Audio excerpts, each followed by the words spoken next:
चलिए सभी लोगों को ग्लोबल ऑनलाइन क्लास पर एक बार बहुत बहुत स्वागत है।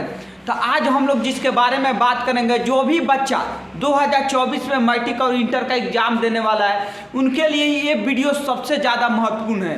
क्योंकि सबसे देखिए, क्वेश्चन तो आप लोग जानते हैं, आंसर भी जानते हैं, उसके लिखने का तरीका क्या है।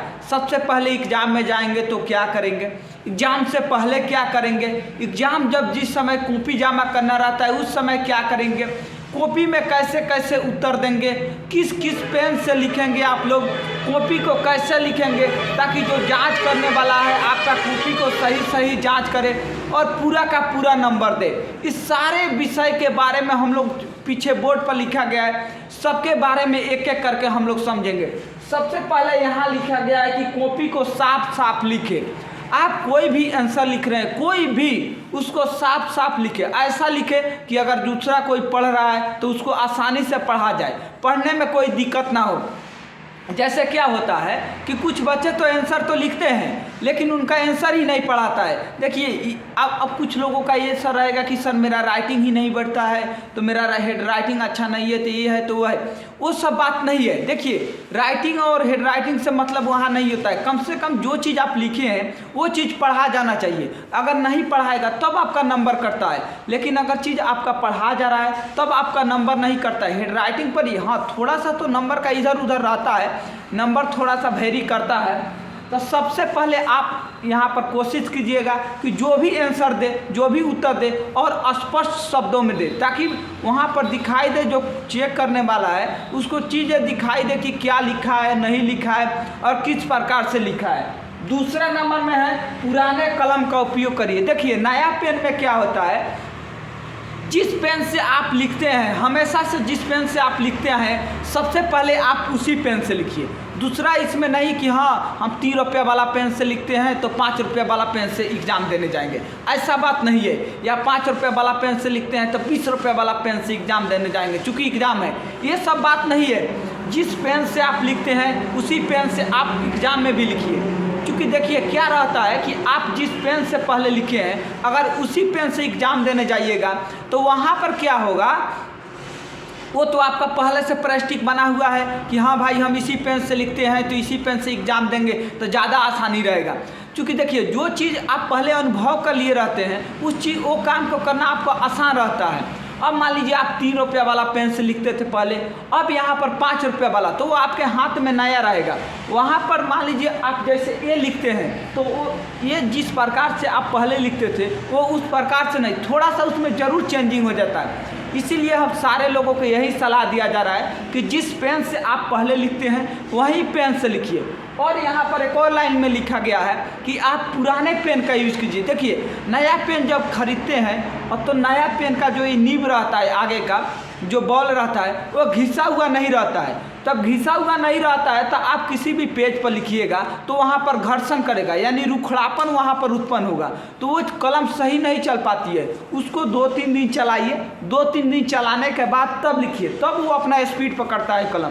तो आप लोगों से भी यही सलाह दिया जा रहा है कि जो भी बच्चा 2024 में मैट्रिक और इंटर का एग्ज़ाम देने वाला है उन सभी लोगों से आग्रह है कि आप 5-6 पेन, जो जिस पेन से आप लिखते हैं वही पेन से देना है।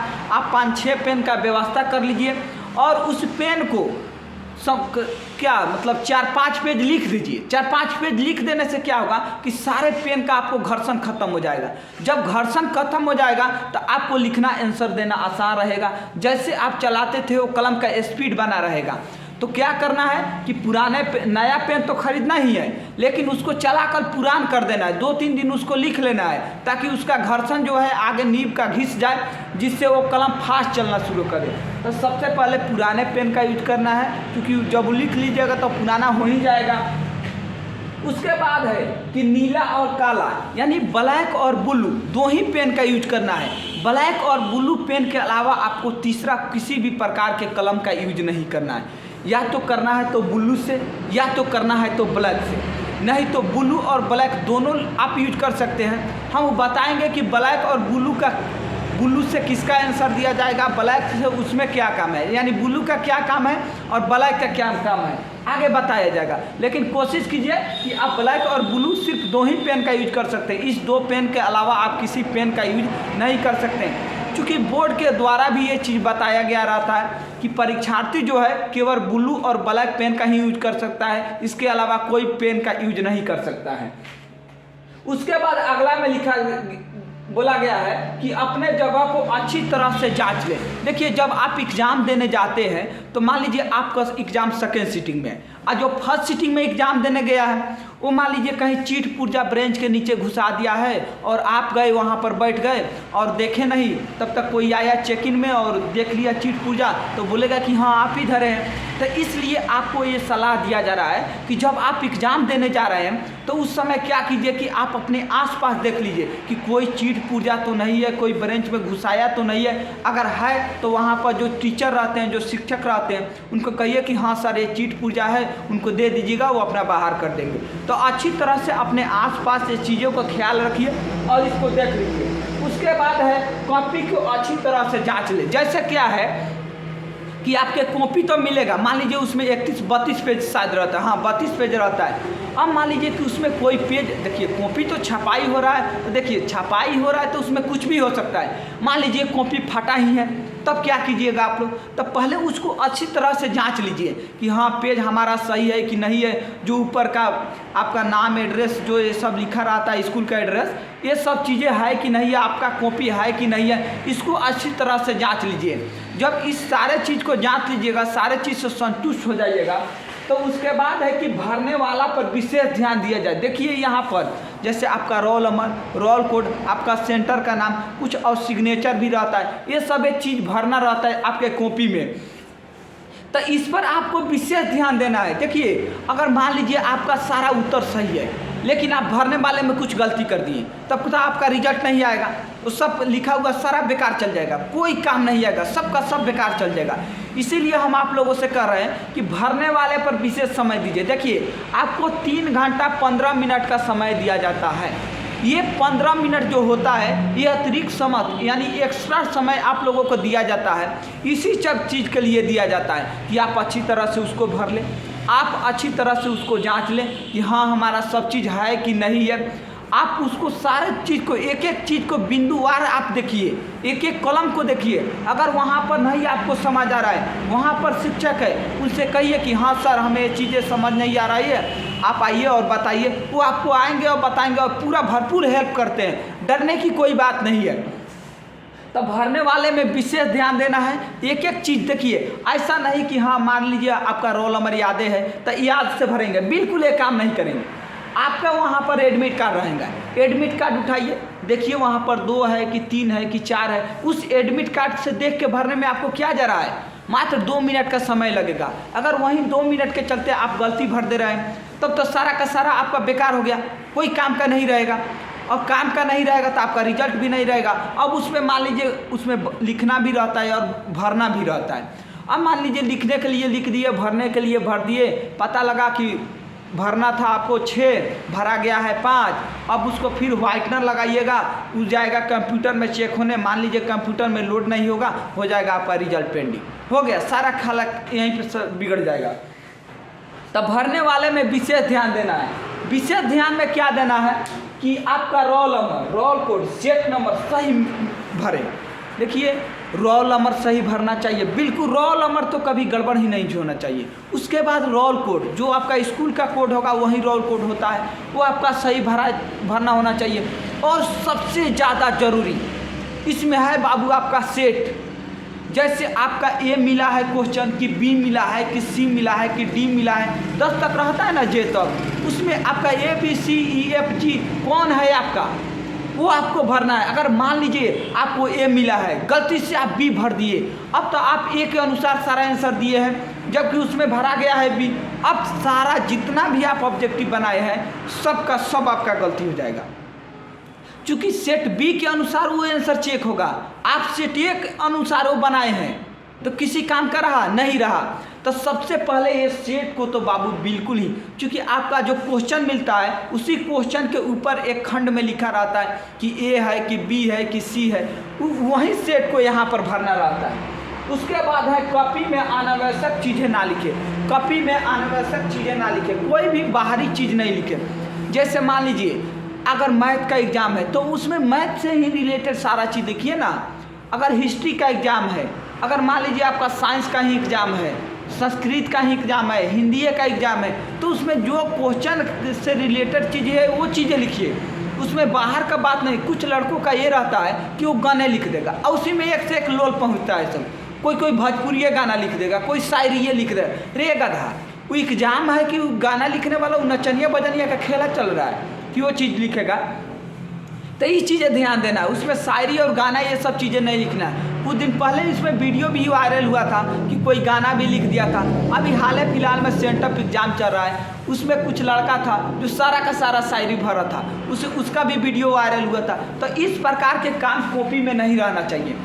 अगर देखिए आपका मान लीजिए कि 15 गो आप क्वेश्चन है, उस 15 क्वेश्चन में आप 13 क्वेश्चन का जवाब दिए, 2 क्वेश्चन में मान लीजिए आलतू फालतू कहीं चीज़ लिख दिए, वो सारा का सारा आपका नंबर काटेगा। ऐसा नहीं कि आपका पूरा का पूरा नंबर देगा। ये दुख वाला चीज़ है ना। ये पॉजिटिव पॉइंट आपका हिंदी का सब्जेक्ट है, आप हिंदी में उतर दीजिए, जो उसका किताब से रिलेटेड चीज़ है उसको उतर दीजिए। नहीं पता है उसको मिला जुला कर लिखिए, ये चल जाएगा। कि ये गाना लिखिएगा और किसी का शायरी लिखिएगा, ये सब चीज़ें चलेगा।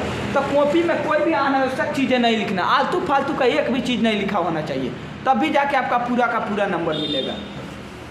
उसके बाद अब देखिए यहाँ पर मैटर फंस रहा है। अब पहले ऑब्जेक्टिव बनाए कि पहले सब्जेक्टिव बनाए कि पहले क्या करें, बच्चे इसमें फंस जाते हैं। और फंसने के बाद क्या करने लगते हैं, सोच विचार में इसी में रह जाते हैं, उनका हो ही नहीं पाता है। हम आपको बाबू सलाह दे रहे हैं कि देखिए आपका कहीं कहीं कुछ सेंटर पर, देखिए हर सेंटर पर थोड़ा सा अलग अलग तरीका है। कुछ सेंटर पर क्या होता है कि आपका जो ये सब्जेक्टिव वाला कॉपी है ये थोड़ा देर नहीं मिलता है, आपका ऑब्जेक्टिव का मिल जाएगा। कुछ जगह है कि ये दोनों मिलता है, लेकिन अक्सर जगह बाबू अब सारे जगह दोनों ही कॉपी मिलता है। सब्जेक्टिव का भी मिलेगा, ऑब्जेक्टिव का भी मिलेगा और आपका प्रश्न पत्र, यानी 3 चीज़ें आपको वहाँ से दिया जाएगा। ये 3 चीज़ें में कुछ बच्चे का दिमाग लगा लेता है क्या कि रहिए सब्जेक्टिव बना लेते हैं उसके बाद ऑब्जेक्टिव बनाएंगे। रे गधा, सब्जेक्टिव बना लेगा उसके बाद ऑब्जेक्टिव बनाएगा।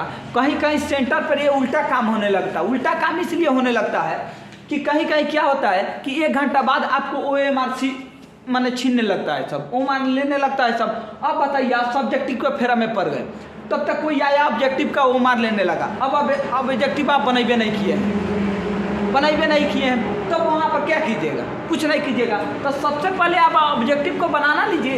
ये आपको 3 घंटा बाद सब्जेक्टिव का कॉपी कोई कहीं हर जगह 3 घंटा बाद लिया जाएगा, लेकिन ऑब्जेक्टिव वाला कॉपी कहीं कहीं बीच में ले लेता है सब। तो आप लोगों से सलाह है कि ऑब्जेक्टिव को बनाइए। और ऑब्जेक्टिव को भी कैसे बनाना है, देखिए क्या करना है। जैसे मान लीजिए 100 नंबर का एग्जाम है, 100 नंबर में 50 नंबर ऑब्जेक्टिव है, 50 नंबर सब्जेक्टिव है। अभी 50 ऑब्जेक्टिव को बनाने के लिए आपको 100 क्वेश्चन दिए, यानी 100 में से 50 को बनाना है। क्या करना है कि सबसे पहले आप एक एक क्वेश्चन को पढ़ते जाइए। मान लीजिए पहला क्वेश्चन को पढ़ें, उसमें बी ऑप्शन अगर आपको दिखाई दे रहा है तो ऐसा नहीं कि बी को रंग दीजिए, उसी क्वेश्चन में कहीं एक जगह एक बिंदु का निशान लगा दीजिए। उस प्रकार से दूसरा नंबर आइए, तीसरा नंबर आइए, ऐसे ऐसे 100 तक जाइए। और 100 तक जब चले जाइएगा तो आपको खुद ये अनुभव हो जाएगा कि हाँ भाई हम 50 क्वेश्चन को ऐसा टच कर रहे हैं कि 40 हो गया है कि 30 हो गया है, कितना हम बिंदु लगा दिए हैं। अब क्या कीजिए, जितना बिंदु लगाए हैं, अब ये तो जो क्वेश्चन याद है वही बिंदु आप लगाए हैं, क्योंकि जो भी थोड़ा सा भी सस्पिशन वाला क्वेश्चन है उसको पहले जब देख रहे हैं तो उसको छोड़ दीजिए, उसको दोबारा में देखिएगा। तो पहले बार में उसी को बिंदु लगाना है जो आपका पूरा का पूरा एकदम 100% उसका आंसर जानते हैं। उसके बाद उसको लगा लीजिए, उसके बाद उसको OMR में भर लीजिए। OMR में भरने के बाद आप उसको काउंट कर लीजिए। कुछ लड़कों का क्या रहता है कि बकरोल ऐसे नींब धरेगा, ऐसे 1 2 3 रेगा धार, अब ऐसे करेगा तो उसमें तो खुद एक गोला रहता है, एक तुम्हारा ये नींब है, अब ये उगते जाएगा, उस पर ये नींब का निशान उगते जाएगा। ये नहीं होना चाहिए। उसको ऐसे बंद कीजिए, पीछे से उसको काउंट कीजिए, या आगे से इसको खोप को लगाइए और इसको ढक्कन को लगाइए और इसको काउंट कीजिए। OMR में काउंट कीजिए। अगर मान लीजिए आपका 40 क्वेश्चन बना लिए, अब बचा है 10 क्वेश्चन पर। चलिए अब जो क्वेश्चन नहीं बना है, जो क्वेश्चन ऑब्जेक्टिव में देखे, जो क्वेश्चन आपसे नहीं बना था, उसको एक बार पुनः देखने का कोशिश कीजिए और देखिए जिस पर लगभग लग रहा है आपको कि हाँ 80% इस पर क्वेश्चन सही है, यानी जिस पर संभावना लग रहा है कि 80% ये सही है, तो उसको आप पहले मानिए और उसको जब कीजिएगा तो मान लीजिए 5-7 को क्वेश्चन लगा, तो चलिए जिस पर 80% आपको लगा था कि हाँ यही आंसर होगा तो उसको आप भर लीजिए। उसके बाद 2-3 क्वेश्चन अगर बच रहा है तो उसको समझने सोचने की कोशिश कीजिए। आप कुछ वहाँ पर साइकोलॉजी का दिमाग लगाइए, वहाँ पर मेंटल दिमाग, ऐसा नहीं कि एकदम भूसा भरा है वहाँ आपका दिमागे नहीं काम कर रहा है। देखिए आप यहाँ उम्र आपका कम से कम 15-16 साल होगा मैट्रिक का एग्ज़ाम देने, आप 15-16 साल में जीवन का पहला बार आप बोर्ड का एग्ज़ाम देने जा रहे हैं, जीवन का पहला बार। अगर उस समय आप बेहतर नहीं कर पाइएगा तो ये बाबू 15-16 साल जिंदगी भर ढोना पड़ेगा माथा पर लेके, कोई इसका कोई अथी नहीं है। मान लीजिए अगर 290 आ गया, 10 नंबर और हो जाता तो फर्स्ट डिवीज़न कहलाता, 10 नंबर के चलते ना वो सेकेंड डिवीज़न, तुम जिंदगी भर सेकेंड डिवीज़न कहलाएगा, लेकिन 10 नंबर आ जाता तो वो फर्स्ट डिवीज़न कहलाता। तो यही अंतर होता है। उसके बाद 2-3 क्वेश्चन पर उस पर दिमाग लगाइए कि कैसे कैसे हो रहा है, उस पर भी जिस पर अगर 60-70% चांसेज लग रहा है तो उसको मारिए। एक और चीज़ है कि अगर बिहार बोर्ड का थोड़ा सा खासियत हम बता दे रहे हैं कि बिहार बोर्ड का अगर ऑब्जेक्टिव का क्वेश्चन है, अगर उसमें इनमें से सभी जहाँ भी रहता है, अक्सर देखा गया है जितना भी बार एग्जाम हुआ है, जितना भी आपको ऑप्शन में इनमें से सभी रहता है, अक्सर वही ऑप्शन सही रहता है। तो आप लोगों से भी हम कह रहे हैं कि अगर इनमें से सभी वाला अगर ऑप्शन देखे तो उसी को मारिए, क्योंकि वो ज़्यादा संभावना रहता है कि हाँ हर एक एग्जाम में जब भी पूछा है तो इनमें से सभी क्वेश्चन ऑप्शन जो डीप रहता है वो सबका सब सही होता है। उसके बाद ऑब्जेक्टिव का काम करने के बाद जब पूरा बना लीजिएगा 50 को, हाँ एक और चीज़ इसमें बच्चा के देखिए दिमाग क्या लगाता है। जैसे इसमें से तो बनाना था 50 ही को, अब कोई क्या करेगा, जैसे बनाना था आपको 50 को, अब कोई क्या करेगा कि रहिए ना, क्या करते हैं आपको 60 को रंग देते हैं, 10 को बढ़ा के रंग देते हैं, क्योंकि गलत होगा तो इसमें से मेंटेनेंस कर जाएगा। रे गधा, ये कितना हो तुमको गलत होगा कितना हो सही होगा उससे मतलब नहीं रहता है। ये तुम्हारा ऊपर से गिनते आदमी आएगा, जहाँ तक 50 पुग जाएगा वहीं से ऊपर मैं काउंट करता है, नीचे क्या भरा है नहीं भरा है, 10 को भरा है कि 20 को भरा है, वो सब का सब आपका चेक नहीं होता है। ऊपर से गिनते आएगा, जहाँ उसका 50 पहुँच जाएगा वहीं तक चेक होगा। अगर मान लीजिए 50 के जो अंदर में इसमें 5 गलती करती है, और ये जो वाला आपका क्वेश्चन है जो 10 नंबर का नीचे जो बनाए थे 60 को, वो सब का सब सही है। अब आपका गलती वाला इसमें काउंट हो गया, सही वाला काउंट नहीं हुआ। ये दिमाग नहीं लगाना है कि हाँ 50 के जगह 60 भर देना, वो चेक नहीं होता है 10 को। तो आपको 85 क्वेश्चन रंगना है, 50 से एक भी क्वेश्चन ज़्यादा नहीं होना चाहिए। ज़्यादा रंगिएगा, ज़्यादा रंगने से कोई फायदा नहीं है, क्योंकि कॉपी उसका चेक नहीं होता है। 50 को चेक होगा, 50 से आगे चेक ही नहीं हो सकता है। उसके बाद सब्जेक्टिव में आइए। अब सब्जेक्टिव में मैटर आ रहा है कि एक क्वेश्चन 2 नंबर का रहता है, एक क्वेश्चन 5 नंबर का रहता है। पहले 2 नंबर बनाए कि पहले 5 नंबर बनाए, कौन बनाए? देखिए हम यही कहेंगे कि बाबू पहले 2 नंबर वाला ही बनाइए, क्योंकि आपके जो क्वेश्चन दिया है उसमें पहले 2 नंबर वाला दिया है, उसके बाद 5 नंबर वाला दिया है। अगर आप 5 नंबर वाला भी बनाते हैं कोई दिक्कत नहीं है, उसके बाद भी 2 नंबर वाला बनाते हैं तब भी कोई दिक्कत नहीं है, यानी कहीं भी बनाइएगा तब भी कोई दिक्कत नहीं है। लेकिन हम आपको कहते हैं कि मान लीजिए ये पहले बना लीजिएगा, मान लीजिए आंसर तो लघु उत्तरीय का भी देना है, आंसर तो दीर्घ उत्तरीय का भी देना है, तो भाई हम लघु उत्तरीय को काहे नहीं पहले बनाएंगे कि पहले दीर्घ उत्तरीय पर चले जाएंगे, जबकि बनाना हमको सबे है। तो सबसे पहले हम सलाह देना है कि तुम लोग लघु उत्तरीय बनाएं। देखिए क्या होता है कि जब दीर्घ उत्तरीय बना लीजिएगा और उसके बाद लघु उत्तरीय, ये आपको थोड़ा सा अनकंफर्टेबल नहीं लग रहा है कि पहले 5 नंबर बनाए उसके बाद 2 नंबर, जबकि आपके आंसर जो क्वेश्चन पूछा था उसमें पहले 2 नंबर पूछा था उसके बाद 5 नंबर। तो थोड़ा सा साइकोलॉजी वहाँ पर प्रेशर बदलता है, साइकोलॉजी वहाँ पर थोड़ा सा डिपेंड करता है मास्टर पर। तो यहाँ पर हम आप लोगों को सलाह दे रहे हैं कि सबसे पहले 2 नंबर वाला क्वेश्चन को ही आप लोग बनाइए, और 2 नंबर वाला क्वेश्चन को देखिए। जैसे मान लीजिए आपको 30 क्वेश्चन दिया है, 30 क्वेश्चन में मान लीजिए कि आपको 15 क्वेश्चन बनाना है। अब 15 क्वेश्चन में मान लीजिए कि आप पहला नंबर आपको याद है, दूसरा नंबर याद नहीं है, आपको तीसरा नंबर याद है, उसके बाद चौथा नंबर आपको याद है, उसके बाद मान लीजिए आपको 26 नंबर याद है, उसके बाद मान लीजिए आपको 28 नंबर, ऐसे कर करके मान लीजिए आपको याद है। अब कुछ बच्चा करेगा क्या कि आप क्या करेगा कि पहले 1 नंबर वाला लिख लेगा, उसके बाद मान लीजिए उसको 26 नंबर आया तो 26 लिख दिया, उसके बाद मान लीजिए वो 4 नंबर लिख देगा, उसके बाद मान लीजिए वो 8 नंबर लिखा, फिर यहाँ पर 3 नंबर लगा दिया बीच में। अब देखिए एक क्रम वाइज लिखता ही नहीं है, जबकि यहाँ अनुसार के अनुसार क्या होना चाहिए, 1 होना चाहिए, उसके बाद 3 होना चाहिए, उसके बाद 4 होना चाहिए, उसके बाद ऐसे कर करके होना चाहिए। यानी 1 होना चाहिए, 2 होना चाहिए, 3 होना चाहिए, एक क्रम में होना चाहिए, गिनती के क्रम में होना चाहिए। कुछ लोगों का क्या रहता है कि एक बार में क्या करेगा कि एक बार में 25 नंबर लिखेगा, 25 के बाद एक बार 4 लिखेगा, 4 के बाद 10 लिखेगा, 10 के बाद मान लीजिए 14 लिख दिया। ये चीज़ें सही नहीं है। ये चीज़ें जब वहाँ पर कॉपी चेक होगा, नियम तो ये भी सही है, लेकिन जब कॉपी चेक होगा तो कॉपी चेक करने वाला मान लीजिए घर से झगड़ा करके आया है, मान लीजिए पूरा खिसियाया है, अब उसको आपका कॉपी मिला पहले ही बार में, पहले देखा कि 25 नंबर लिखा है, उसके बाद देखा 4 नंबर लिखा है, उसके बाद देखा 10 नंबर, तो ये उल्टा पुल्टा नंबर करके आप लिख दिए हैं, तो वहाँ पर आपका सारा नंबर काट देगा। हाँ, अगर खिसिया के आया होगा तो नंबरों नहीं देगा, हो जाएगा आपका काम का खेला। समझिए एग्जाम देने गए हैं, कर लीजिएगा क्या चीज़। तो आपको क्या करना है कि क्रम वाइज में लिखना है। जैसे क्रम वाइज में मान लीजिए 1 आ रहा है, 1 को लिख लीजिए, उसके बाद मान लीजिए 3 आ रहा है, 3 को लिखिए, उसके बाद 4 आ रहा है, 4 को लिखिए, उसके बाद मान लीजिए 8 आ रहा है, 8 को लिखिए, उसके बाद 14 को लिखिए। ऐसे लिखते जाइए ना, क्या दिक्कत है, एक क्रम में लिखिए। 1 के बाद अगर 2 नहीं है तो 3 याद है तो 3 को लिखिए, 4 को लिखिए, 8 को लिखिए। सबसे पहले क्या कीजिए कि सब्जेक्टिव 2 नंबर का रहेगा, उसमें टिक आउट कर लीजिए कि कितना, मान लीजिए 30 गो है तो 30 गो में तो आपको 15 को बनाना है, तो 15 को टिक आउट कर लीजिए कि कौन कौन 15 को बनाना है पहले, और उसको एक क्रम के अनुसार लिखते चल जाइए, एक गिनती के अनुसार। जो नहीं याद है उसको छोड़ दीजिए, मान लीजिए 2 नहीं याद है तो 2 के बाद 3 आता है तो 3 नंबर लिख दीजिए, उसके बाद 4 याद है तो 4 लिख दीजिए, मान लीजिए 5 नहीं याद है, 6 नहीं याद है, 7 नहीं याद है, 8 याद है तो चलिए 8 को लिखिए। अब ऐसा नहीं कि 14 को यहाँ रख दिया, 4 को उठा के यहाँ रख दिए, ये सब वाला काम नहीं होना चाहिए, ये क्रम में रहना चाहिए।